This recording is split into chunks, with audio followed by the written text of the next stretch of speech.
સુરતમાં no drugs in Surat city અભિયાન અંતર્ગત ગાંજો 24 કિલો 58 ગ્રામ કિંમત ₹2,40,580 ના મુદ્દામાલ સાથે મહિલા તથા એક ઇસમને પકડી પાડતી Udhna police station surveillance team.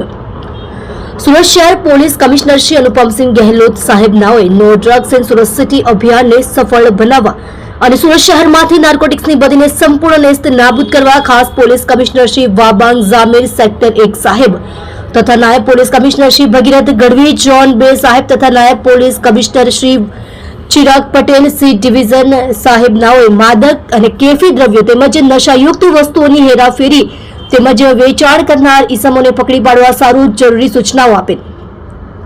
જે અનુસંધાને police inspector Shri S.N. Desai સાહેબ તથા police inspector Shri V.B. Gohil સાહેબનાઓના માર્ગદર્શન હેઠળ surveillance police sub inspector Shri M.K. Ishrani તથા પોલીસ માણસો હ્યુમન સોર્સિસના આધારે આવા કેસો શોધી કાઢવા સારું વર્કઆઉટમાં હતા. તે દરમિયાન સર્વેલન્સ સ્ટાફના પોલીસ કોન્સ્ટેબલ કલ્પેશભાઈ કાળુભાઈ નાઓએ તેમના અંગત અને વિશ્વાસુ બાતમીદાર મારફતે મળેલ બાતમી હકીકતના આધારે ઉધના રેલવે પોલીસ ચોકીની સામે આવેલ ઉધના રેલવે સ્ટેશન પાર્કિંગ ગેટની બહાર જાહેર રોડ ઉપરથી એક ઈસમ ટુના સોમવારી શેટ્ટી ઉંમર વર્ષ 40 ધંધો ખેતીકામ રહેગામ ફુલાવડ પોસ્ટ આસિકા થાના દેરાગઢ જિલ્લો ગંજામ ઓરિસ્સા તથા એક મહિલા છબી થીનાદાસ ઉંમર વર્ષ 35 ધંધો મજૂરી રહેગામ ધર્મરાયપુર પોસ્ટ રામચંદ્રપુર થાના પાટપુર જિલ્લો બ્રહ્મપુર ઓરિસ્સા તેને ગાંજો વજન 24 કિલો 58 ગ્રામ કિંમત ₹2,40,580 ની મત્તાની સાથે ઝડપી પાડી